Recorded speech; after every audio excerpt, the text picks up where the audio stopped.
Mesdames et messieurs, bonjour et bienvenue.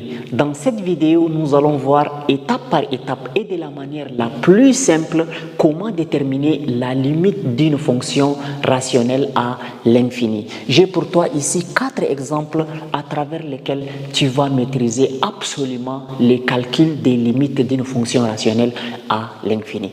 Avant d'entrer dans le vif du sujet, tu dois d'abord connaître ce que c'est une fonction rationnelle. Si on te liste plusieurs fonctions, tu devrais être en mesure de désigner la fonction rationnelle parmi tant d'autres fonctions.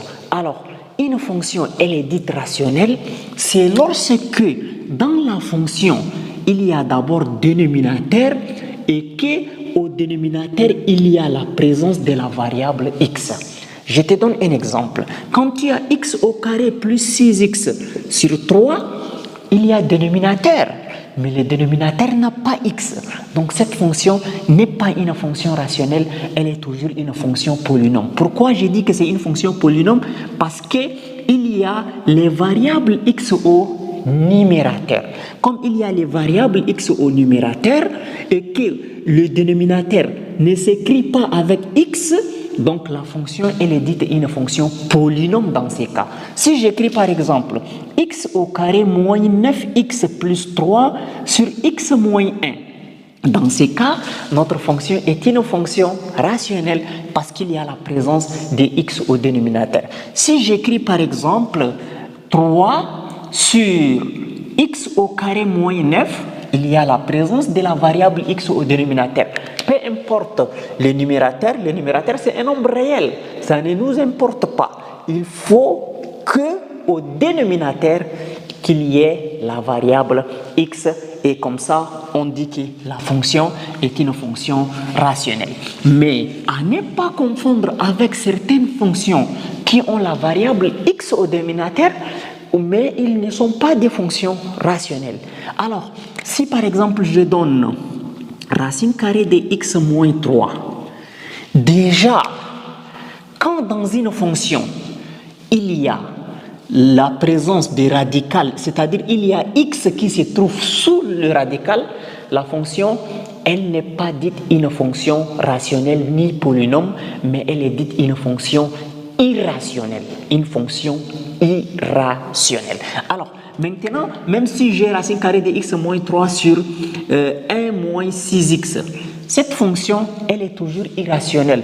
Peu importe la présence de la variable x au dénominateur, ici, ce qui commande, c'est la racine. Si j'écris par exemple racine carrée de x au cube moins 6x sur x au carré moins 9, c'est toujours une fonction irrationnelle. Mais si j'écris par exemple racine carrée de 3x moins 6, le tout sur x plus 1. Là, c'est une fonction rationnelle, ce n'est pas une fonction irrationnelle. Parce que le x ne se trouve pas sous racine. Ce qui se trouve sous racine ici, c'est le 3. Donc ça, ce qui est au numérateur, c'est une fonction polynôme. Ce qui est au dénominateur, c'est une fonction polynôme. Donc, les rapports entre deux fonctions polynômes forment ce qu'on appelle une fonction rationnelle. Alors, si par exemple j'ai x au carré plus 6x moins 1, cette fonction est polynôme. 1 tiers de x exposant 5 moins 9x plus 18, cette fonction est une fonction polynôme. 1 sur racine carrée de d, x au carré plus 1, cette fonction est une fonction polynôme parce que là, le x ne se trouve pas sous radical. Donc, ces fonctions sont des fonctions polynômes. Dès que tu mets au dénominateur x, la fonction, elle devient rationnelle. Dès que tu mets x sous radical, la fonction devient une fonction irrationnelle. Je pense que déjà à partir de cette petite explication, tu vas pouvoir faire la différence entre fonction rationnelle, fonction irrationnelle et fonction polynôme. Maintenant, si tu constates bien, toutes les fonctions que j'ai listées ici sont des fonctions rationnelles. Même la dernière fonction est une fonction rationnelle parce qu'ici il y a x plus 3 qui est considéré comme une partie polynôme, mais déjà nous avons dénominateur avec x. Donc on qualifie les tout en une fonction rationnelle. Maintenant voyons comment calculer la limite d'une fonction rationnelle à l'infini. Bien, donc il faut bien comprendre et préciser qu'on veut calculer la limite d'une fonction rationnelle à l'infini, que ce soit en plus l'infini ou en moins l'infini. La règle dit, pour calculer la limite d'une fonction rationnelle à l'infini, on doit prendre le monôme de plus haut degré du numérateur et du dénominateur. C'est-à-dire quoi? Ici, quand on a limite de x au carré moins 3x sur x moins 1, quand x tend vers moins l'infini, égale. Alors, prendre le monôme du plus haut degré, c'est-à-dire le x qui a la plus grande puissance. Si j'écris par exemple x au cube plus 6x plus 9, x exposant 7. Le monôme du plus haut degré ici, c'est 9x exposant 7. Le x qui a la plus grande puissance, c'est ça qu'on appelle monôme du plus haut degré. Donc, au numérateur, on prend le x qui a la plus grande puissance, c'est x au carré. Donc, c'est égal à la limite de x au carré. Et au dénominateur, quel est le x qui a la plus grande puissance? On a x et on a moins 1. Donc, ici, le x qui a la plus grande puissance, c'est x exposant 1. C'est le x là. Donc, sur x, quand x tend vers moins l'infini. Maintenant, qu'est-ce que nous allons faire à partir d'ici? Il ne faut pas encore remplacer là où il y a x par moins l'infini. Il faut faire des simplifications. Sinon, tu vas tomber sur une forme indéterminée. Donc, on va dire que c'est égal à la limite de x fois x sur x quand x tend vers moins l'infini. Donc, je simplifie x ici, je simplifie x ici. Donc, je trouve limite de x quand x tend vers moins l'infini. Maintenant, on va remplacer là où il y a x ici par moins l'infini. Quand on remplace là où il y a x par moins l'infini, on n'écrit plus encore limite. Et c'est ça la réponse. Donc, qui veut dire que la limite de x au carré moins 3x sur x moins 1 quand x tend vers moins l'infini est égal à moins l'infini. C'est très facile.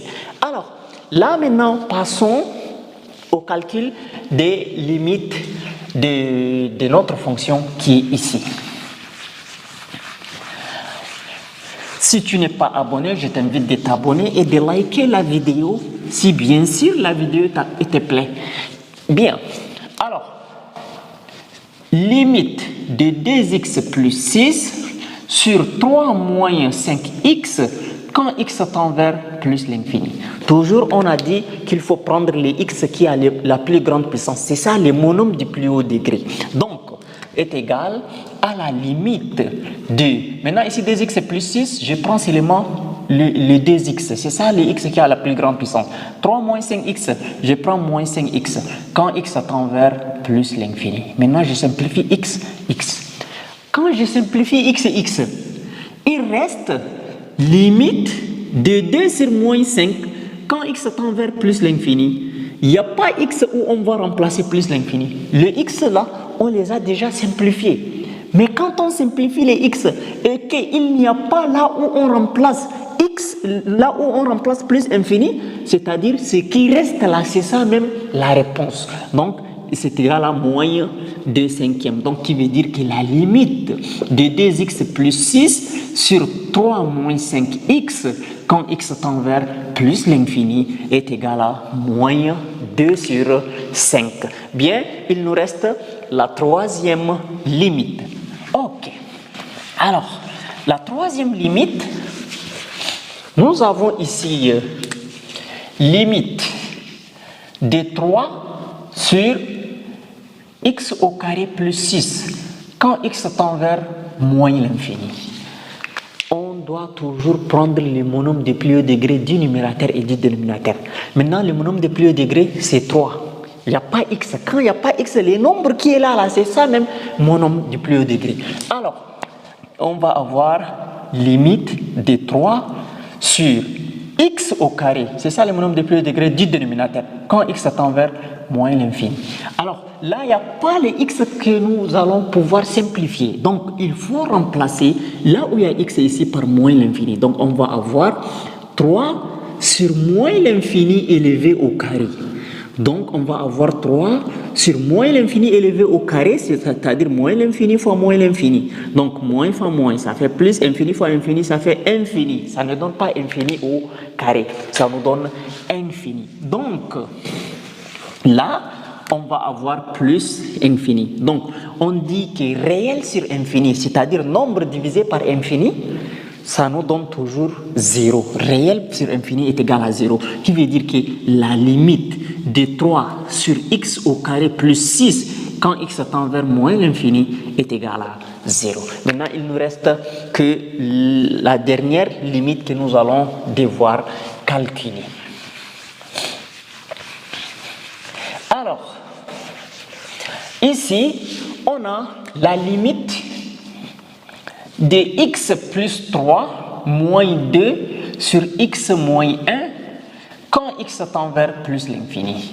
Alors, c'est bien que cette fonction est une fonction rationnelle, mais pour calculer la limite, vous devrez vraiment beaucoup faire attention. Ici, quand vous avez une partie qui s'écrit comme fonction polynôme et une autre partie qui s'écrit comme fonction rationnelle, il faut voir la fonction rationnelle là. Quand le numérateur est un nombre réel, laissez tomber la partie où c'est une fonction rationnelle et que le numérateur est un nombre rationnel. Parce que ici, ça donne déjà 0. Même si vous calculez ça à part et ça à part et que vous faites la somme, ça donne toujours la réponse juste de la limite. Maintenant, ici, quand c'est nombre et ici c'est x, là, laissez tomber ça. Laissez tomber le 2 sur x moins 1. Ça, on l'appelle quelquefois epsilon dx. Et la limite d'epsilon dx quand il tend vers plus infini est égale à 0. Et ce qui veut dire, ce qui reste là, c'est la limite de x plus 3. Mais par contre, si ici il y avait x ou il y avait quelque part quelque chose comme ça, là vous pouvez réduire soit au même dénominateur, soit vous calculez la limite de celle-là à part et celle-là à part et vous associez le résultat. Mais faites attention, quand c'est nombre, vous pouvez laisser tomber, on va laisser tomber. Mais quand il y a x quelque part au numérateur qui est là, calculez à part et faites ressortir, associer les résultats. Ou bien vous réduisez au même dénominateur et prenez les monomes du plus haut degré. Ça marche aussi. Alors, maintenant, qu'est-ce que nous allons faire ici? On va dire que la limite là est égale seulement au monome du plus haut degré qui est le x ici. Donc, on laisse tomber ça. C'est égal à la limite de x quand x tend vers plus l'infini. Avec, ici, vous pouvez dire avec la limite de moins 2 sur x moins 1, quand x tend vers plus infini, là, ça donne 0. C'est pourquoi vous l'avez laissé tomber celui-là. Donc, ça nous donne seulement la limite de x quand x tend vers plus infini. Et là, on remplace la x par plus l'infini, ça nous donne plus l'infini, qui veut dire la limite de x plus 3 moins 2 sur x moins 1, quand x tend vers plus l'infini, c'est égal à plus l'infini. Ainsi, nous sommes arrivés à la fin de notre vidéo, mesdames et messieurs. Si la vidéo vous a plu, n'oubliez pas de la partager, de la liker, de vous abonner à la chaîne afin de ne plus rater nos prochaines vidéos.